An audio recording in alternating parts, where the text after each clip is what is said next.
എല്ലാവർക്കും നമസ്കാരം. ഞാൻ സരിതാ മഹേശ്വരൻ. ഇന്ന് ശ്രീമദ് വാൽമീകി രാമായണത്തിലെ ബാലകാണ്ഡത്തിലെ 6 മുതൽ 10 വരെയുള്ള ശ്ലോകങ്ങളാണ് നമ്മൾ പഠിക്കാൻ പോണത്. ഈ ശ്ലോകങ്ങളിലൊക്കെ തന്നെ അനുഷ്ടുപ്പ് വൃത്തം തന്നെയാണ്. തുടർച്ചയായിട്ട് ഈ സർഗത്തിലെ എല്ലാ ശ്ലോകങ്ങളും അനുഷ്ടുപ്പ് വൃത്തത്തിൽ തന്നെയാണ്. ഇവിടെ വാൽമീകി തൻ്റെ മനസ്സിൽ കണ്ടു കഥകൾ എന്നുള്ളത് ഒന്നുകൂടിയും വിശദമാക്കുകയാണ് കവി ചെയ്യണത്. വാൽമീകി തന്നെയാണ് പറയണത്. അത് നമുക്ക് നോക്കാം. 6ാമത്തെ ശ്ലോകം. തതഃ പശ്യതി ധർമാത്മാ തത്സർവം യോഗമസ്ഥിത പുരായത്തത്ര നിർവൃത്തം പാണാവാമലകം യഥാ. അങ്ങനെ ശ്രീരാമൻ്റെ കഥകൾ മുഴുവനും വാൽമീകി മഹർഷി തൻ്റെ അകക്കണ്ണാൽ കണ്ടു. അതാണ് ഇവിടെ പറയണത്. ഏതുപോലെ? പാണാവാമലകം യഥാ.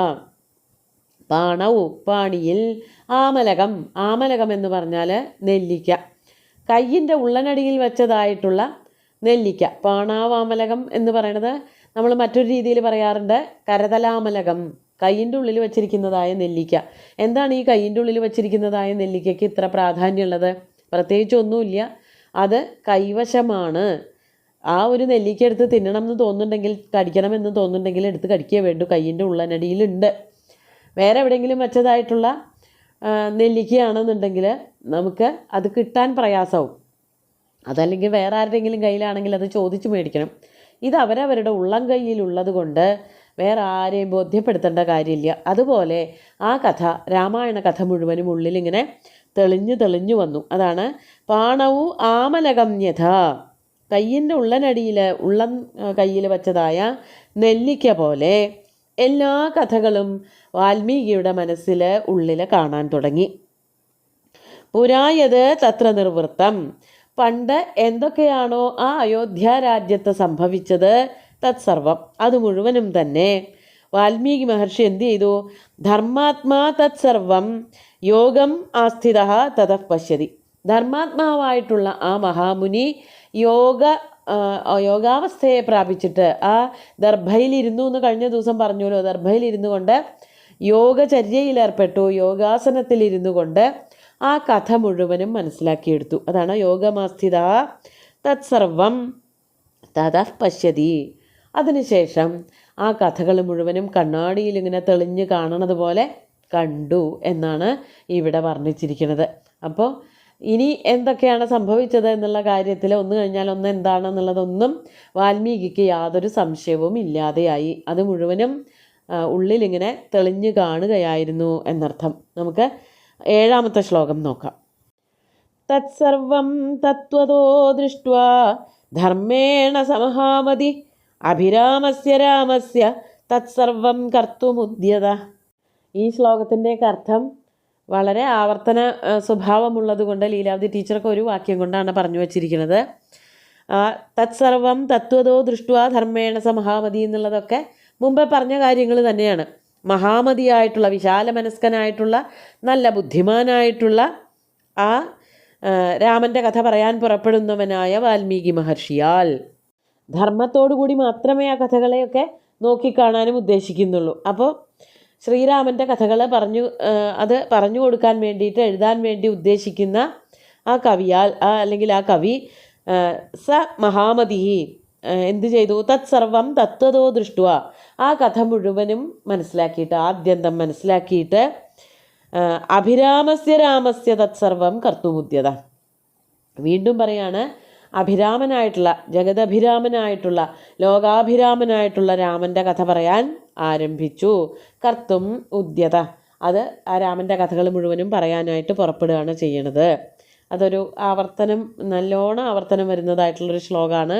നമുക്ക് 8ാമത്തെ ശ്ലോകം നോക്കാം. അപ്പോൾ ഈ ശ്ലോകത്തിൽ ധർമ്മത്തോട് കൂടിയിട്ടുള്ള വിവരണമാണെന്നുണ്ടെങ്കിൽ അടുത്തതിനെ പറ്റിയിട്ട് പറയാണ്, കാമവും അർത്ഥവും ഒക്കെ ഉള്ളതായ വിവരണങ്ങൾ, ചിന്തകൾ, അതും അതിൽ കൂട്ടിച്ചേർത്തിരുന്നു എന്ന് പറയാനാണ് അടുത്ത ശ്ലോകം പറയുന്നത്. കാമാർത്ഥഗുണ സംയുക്തം ധർമാർത്ഥഗുണവിസ്തരം സമുദ്രമിവ രത്നാഢ്യം സർവശ്രുതി മനോഹരം. ശ്രീരാമൻ്റെ കഥയിൽ എന്തൊക്കെ ഉണ്ടായിരുന്നു എന്ന് പറയാണ്. കാമ അർത്ഥ ഗുണ സംയുക്തം, ധർമാർത്ഥ ഗുണവിസ്തരം. കാമം, അർത്ഥം, ധർമ്മം എന്നിങ്ങനെയുള്ള 3 പുരുഷാർത്ഥങ്ങൾ സമൃദ്ധമായിട്ട് അതിൽ വർണ്ണിച്ചിട്ടുണ്ട്. പുരുഷാർത്ഥങ്ങളെന്ന് പറയുന്നത് കൊണ്ട് ഒരു മനുഷ്യായുസ്സിൽ നമ്മൾ നേടിയെടുക്കേണ്ടതായിട്ടുള്ള വിഷയങ്ങളാണ്. അതിനെ ധർമ്മം, അർത്ഥം, കാമം എന്ന് പറയും. ഇത് വേണ്ട വിധത്തിൽ നമ്മൾ നേടിയെടുത്തിട്ടുണ്ടെങ്കിൽ പാരലൗകികമായിട്ട് മരണാനന്തരം നമുക്ക് മോക്ഷവും കിട്ടും. അപ്പോൾ ഈ കാമവും അർത്ഥവും എന്നൊക്കെ പറയണത് ശരിക്കും നല്ലതാണോ എന്ന് ചോദിക്കുമ്പോൾ അതൊക്കെ ധാർമ്മികമായിട്ടുള്ളതേ പാടുള്ളൂ. ധർമ്മത്തോടു കൂടി നിൽക്കുന്നതായ കാമം, ധർമ്മത്തോടു കൂടി നിൽക്കുന്നതായിട്ടുള്ള അർത്ഥം, അങ്ങനെയാണെങ്കിൽ കുഴപ്പമില്ല. അല്ലാതെ അവരവർക്ക് ഇഷ്ടം പോലെ ഓരോന്നിനെ പ്രാപിക്കുകയാണെന്നുണ്ടെങ്കിൽ അവിടെ പിന്നെ ആൾക്ക് പുരുഷാർത്ഥ ലബ്ധിയല്ല ഉണ്ടാവുക, നരകം തന്നെ പ്രാപിക്കേണ്ടതായിട്ട് വരും. അതുകൊണ്ട് പറയാണ്, കാമാർത്ഥ ഗുണങ്ങളുള്ളതും ധർമാർത്ഥ ഗുണങ്ങളോട് ചേർന്നതുമായ സർവശ്രുതി മനോഹരം, എല്ലാവർക്കും കേൾക്കാൻ നല്ലവണ്ണം ഇമ്പമുള്ളതായ നല്ല രസകരമായ കഥകൾ. അതെങ്ങനെയുള്ളതാണ്? രത്നാഢ്യം സമുദ്രമിവ. ആ കഥ ഒരു സമുദ്രത്തിനോട് തുല്യമായിരുന്നു. എങ്ങനെയുള്ള സമുദ്രം? രത്നങ്ങൾ നിറഞ്ഞ സമുദ്രം പോലെ. അതായത് ആ സമുദ്രത്തിൽ നിന്ന് വെള്ളം വാരിക്കോരിയെടുക്കാം, രത്നങ്ങൾ വാരിക്കോരിയെടുക്കാം, എന്തൊക്കെ ആവശ്യമുള്ളത് മുഴുവൻ എടുക്കാം. അവിടെ ധാരാളം വസ്തുക്കളുണ്ട്, നമുക്ക് സ്വന്തമാക്കാവുന്നതായിട്ടുള്ള എല്ലാ കാര്യങ്ങളും ഉണ്ട്. ഈ ധർമ്മത്തിനും അർത്ഥത്തിനും കാമത്തിനുമൊക്കെ പൂർണ്ണത കിട്ടാൻ വേണ്ടിയിട്ട്, അതിനെയൊക്കെ പൂരിപ്പിക്കാൻ വേണ്ടിയിട്ട് എന്തെല്ലാം ആവശ്യമുണ്ടോ അതൊക്കെ പഠിച്ചെടുക്കാൻ പറ്റിയ വലിയൊരു സമുദ്രമാണ് രാമൻ്റെ കഥ. ആ കഥയാണ് വർണ്ണിക്കാനായിട്ട് പോണത്. അതാണ് രത്നാഢ്യം സമുദ്രമിവ. സർവ്വരത്നങ്ങളും ഉൾക്കൊള്ളുന്നതായ സമുദ്രം എന്നതുപോലെ രാമൻ്റെ കഥ ഇങ്ങനെ വിസ്തൃതമായിട്ട് ആഴത്തിലും പരപ്പിലും കിടക്കുകയാണ്. അത് വളരെ ഭംഗിയായിട്ട് കാമ അർത്ഥ ധർമ്മങ്ങൾക്ക് പ്രാമുഖ്യം കൊടുത്തുകൊണ്ട് വാൽമീകി വർണ്ണിക്കാൻ തുടങ്ങി എന്നർത്ഥം. എന്നിട്ട് 9ാമത്തെ ശ്ലോകത്തിൽ എന്താ പറയണമെന്ന് നോക്കാം.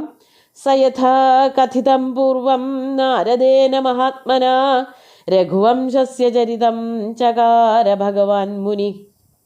അങ്ങനെ കേട്ട് കഥകൾ മുഴുവനും മനസ്സിലാക്കി ഉള്ളം കയ്യിൽ ഒരു നെല്ലിക്ക വെച്ചതുപോലെ മനസ്സുകൊണ്ട് അതിനെ പ്രത്യക്ഷമാക്കിയിട്ട് വർണ്ണിക്കാനായിട്ട് പുറപ്പെടുകയാണ്. അതാണ് സഹ, ആ വാൽമീകിയാകട്ടെ, യഥാപൂർവം നാരദേന മഹാത്മന കഥിതം, പണ്ട് എങ്ങനെയാണോ തനിക്ക് നാരദൻ പറഞ്ഞു തന്നത് അതുപ്രകാരം, അതിന്ന് അല്പം പോലും മാറിയിട്ടില്ല, കഥയൊന്നും മാറിയിട്ടില്ല.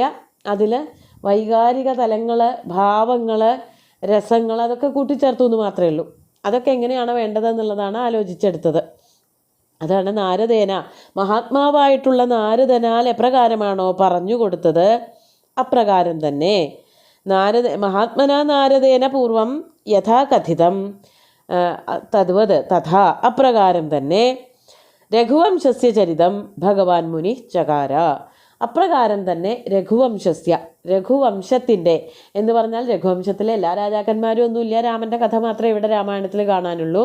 അങ്ങനെ പൂർവികരായിട്ടുള്ള കുറേ രാജാക്കന്മാരുണ്ട്. അവരുടെ കഥയുടെ തുടർച്ചയായിട്ട് വരുന്ന രാജാവ് എന്നുള്ള അർത്ഥത്തിലാണ് രഘുവംശ എന്ന് രാമനെ പറ്റി പറഞ്ഞത്. അങ്ങനെ രാമൻ്റെ കഥ വാൽമീകി മഹർഷി വിസ്തരിച്ച് പറയാനും തുടങ്ങി. എങ്ങനെയാണോ വാൽമീകി നാരദൻ്റെ അടുത്ത് നിന്ന് കേട്ടത് അതിനെ വളരെ ഭംഗിയായിട്ട് പൊടിപ്പും തൊങ്ങലും ഒക്കെ വെച്ച് വർണ്ണനകളോട് കൂടിയിട്ട് വിസ്തരിച്ച് പറയാൻ തുടങ്ങി എന്നർത്ഥം.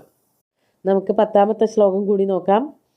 ജന്മരാമസ്യ സുമഹദ്വീര്യം സർവാനുകൂലതാം ലോകസ്യ പ്രിയതാം ക്ഷാന്തിം സൗമ്യതാം സത്യശീലതാം. അതിലെന്തെല്ലാം പെടുന്നുണ്ട്? രാമൻ്റെ ജന്മം മുതലുള്ള കഥകളൊക്കെ തന്നെ പറയുന്നുണ്ട്. അതാണ് ഇവിടെ പറയണത്.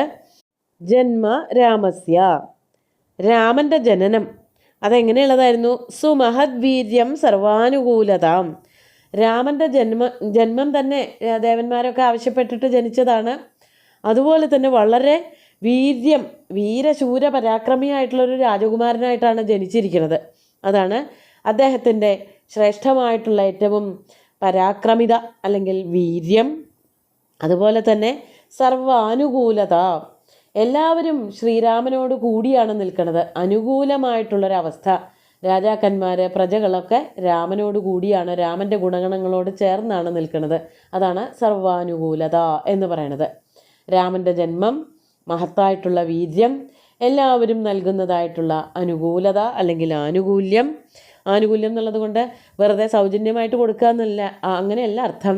അനുകൂലം, അതായത് എങ്ങനെയാണോ ഒഴുകുന്നത് അതിനനുസരിച്ച്, രാമൻ എങ്ങനെയാണോ ചിന്തിക്കുന്നത്, രാമൻ എങ്ങനെയാണോ പ്രവർത്തിക്കുന്നത് അതിനനുസരിച്ചുള്ളതായ മന്ത്രിമാരെ, കൂട്ടുകാരെ, അനുജന്മാരെ, ജനങ്ങൾ, പ്രജകൾ എന്നൊക്കെ അർത്ഥം.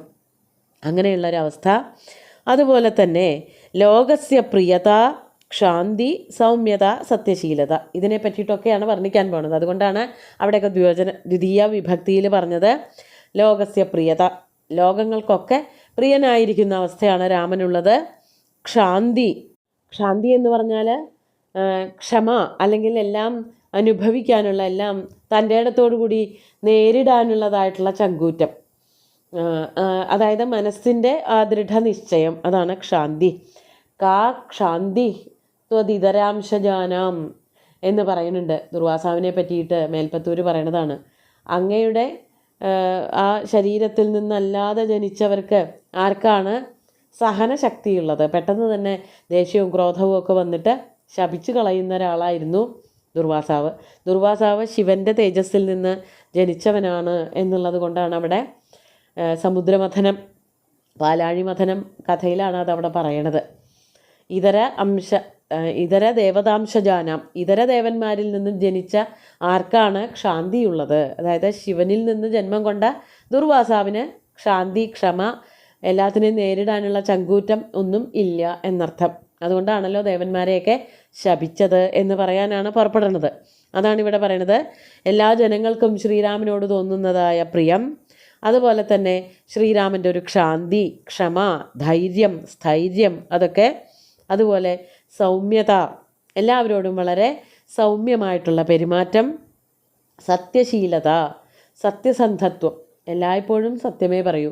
ആരെതിർത്താലും, എവിടെ വേണമെന്ന് തോന്നിയാലും, അല്ലെങ്കിൽ വേറൊരിടത്ത് ആവശ്യമില്ല തോന്നിയാലും സത്യമേ പറയൂ. സത്യസന്ധമായിട്ടുള്ള സ്വഭാവം, സത്യം മാത്രമേ പറയുള്ളൂ എന്നുള്ള നിഷ്ഠ, ഇതൊക്കെ ശ്രീരാമൻ്റെ ജീവിതത്തിൽ ഉണ്ടായിരുന്നു എന്നുള്ളത് നാരദൻ പറഞ്ഞത് വച്ച് ആലോചിച്ചപ്പോൾ വാൽമീകിയുടെ മനസ്സിൽ തോന്നി എന്നാണ് പറയണത്. മറ്റു കഥകൾ, വിശ്വാമിത്രൻ്റെ കൂടെ യാഗം രക്ഷിക്കാൻ പോയതൊക്കെ അടുത്ത ദിവസം നോക്കാം. ഇന്നത്തെ ശ്ലോകങ്ങൾ ഒന്നുകൂടി ചൊല്ലി നോക്കാം. തതഃ പശ്യതി ധർമാത്മാ തത്സർവം യോഗമാസ്ഥിതഃ പുരായത്തത്ര നിർവൃത്തം പാണാവാമലകം യഥാ തത്സർവം തത്വതോ ദൃഷ്ട്വാ ധർമ്മേണ സമഹാമതി അഭിരാമസ്യ രാമസ്യ തത്സർവം കർത്തുമുദ്യത കാമാർത്ഥഗുണസംയുക്തം ധർമാർത്ഥഗുണവിസ്തരം സമുദ്രമിവ രത്നാഢ്യം സർവശ്രുതിമനോഹരം സ യഥാ കഥിതം പൂർവം നാരദേന മഹാത്മനാ രഘുവംശസ്യ ചരിതം ചകാര ഭഗവാൻ മുനി ജന്മരാമസ്യ സുമഹത് വീര്യം സർവാനുകൂലതാം ലോകസ്യ പ്രിയതാം ക്ഷാന്തിം സൗമ്യതാം സത്യശീലതാം. ഇതൊക്കെ രാമൻ്റെ ഗുണഗണങ്ങളാണ്. ഇനി രാമൻ്റെ ജീവിതം, മറ്റ് കഥകളെ, യാത്രകൾ, അതൊക്കെ അടുത്ത ദിവസം നമുക്ക് കാണാൻ പറ്റും. എല്ലാം വളരെ നാമമാത്രമായിട്ട് വാൽമീകി പ്രതിപാദിക്കുകയാണ് ചെയ്യുന്നത്. സുന്ദരമായിട്ടുള്ള ശ്ലോകങ്ങൾ ഭഗവാൻ ശ്രീരാമചന്ദ്രൻ്റെ കാൽക്കൽ അർപ്പിച്ചുകൊണ്ട്, ഗുരുവായൂരപ്പനെ സാഷ്ടാംഗം നമസ്കരിച്ചുകൊണ്ട് എല്ലാവർക്കും ശുഭദിനം നേർന്ന് നിർത്തട്ടെ. നന്ദി.